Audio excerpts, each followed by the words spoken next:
শহীদ হয়েছেন তাদের প্রতি সম্মানার্থে, তাদের পরিবারের প্রতি সমবেদনা এবং শ্রদ্ধা কৃতজ্ঞতা জ্ঞাপন করতে আমাদের প্রত্যেকটা মানুষের, শুধু তৃণমূল নয়, কংগ্রেস বিজেপি থেকে শুরু করে আপামর বাংলার মানুষের কলকাতার ধর্মতলায় যাওয়া উচিত এবং যারা শহীদ হয়েছে তাদেরকে সম্মান জানিয়ে আমাদের কিছুটা দিন রাজক করা উচিত। আজকে যারা বলছেন যে 21শে জুলাই মমতা ব্যানার্জির, না, এটা মমতা ব্যানার্জির নয়।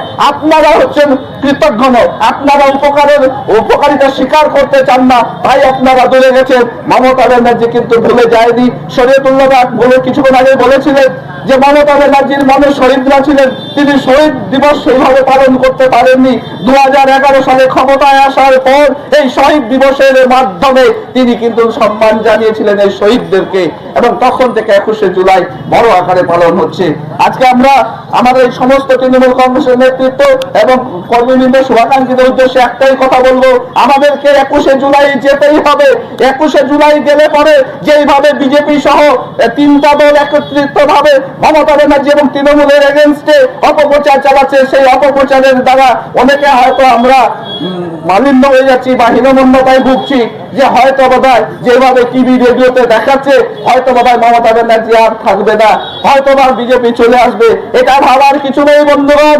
দেখবেন যেই দিন 21শে জুলাই যাবেন, যেই ট্রেনে উঠেন না কেন, যেই বাসে উঠেন না কেন, 90% মানুষ তৃণমূল কংগ্রেস পাবে। আর কলকাতায় গিয়ে যখন আপনারা পৌঁছবেন, অলিতে গলিতে যেদিকে তাকাবেন, মেট্রোতে যাবেন তৃণমূল কংগ্রেস, ভিক্টোরিয়ায় যাবেন তৃণমূল কংগ্রেস, চিড়িয়াখানায় যাবেন তৃণমূল কংগ্রেস, যেই হোটেলেই যান না কেন তৃণমূল কংগ্রেস ছাড়া কিছুই দেখতে পাবেন না। আর সব থেকে বড় কথা, এই 21শে জুলাই হতে চলেছে ঐতিহাসিক 21শে জুলাই। মমতা ব্যানার্জি সবাইকে ডেকেছেন যে এই 21শে জুলাই এমন করে করতে হবে, এমন জমায়েত করতে হবে, এটা যেন শুধুমাত্র বাংলা না, গোটা ভারতবর্ষ না, গোটা পৃথিবীতে সম্মান করে লেখা থাকবে যে এত লোক একসঙ্গে জমায়েত হয়েছে। তাই বন্ধুগণ, এই ঐতিহাসিক দিনের সাক্ষী হতে এবং আমাদের যার জন্য যারা শহীদ হয়েছেন তাদের প্রতি সম্মান, শ্রদ্ধা, কৃতজ্ঞতা জ্ঞাপনের অর্থে আমাদেরকে সবাইকে ধর্মতলায় যেতে হবে। আজকে আমি শুধু একটাই কথা বলবো, যেইভাবে আজকে আমরা বাংলার মানুষরা শোষিত বঞ্চিত হচ্ছি কেন্দ্রীয় সরকারের দ্বারা, শুধু কেন্দ্রীয় সরকারের দ্বারা না, বিজেপির উস্কানিতে আজকে যেভাবে বাংলা ভাষাভাষী মানুষরা, আজকে অনেকে বিজেপি রয়েছে, তার ছেলে মেয়েগুলো দিল্লি পাঞ্জাবে যাচ্ছেন বা অন্য কোথাও ঘুরতে যাচ্ছেন, তাদেরকেও বাঙালি নয় বাংলাদেশি হিসাবে ট্রিট করতে তাদের এই বিজেপি সরকার।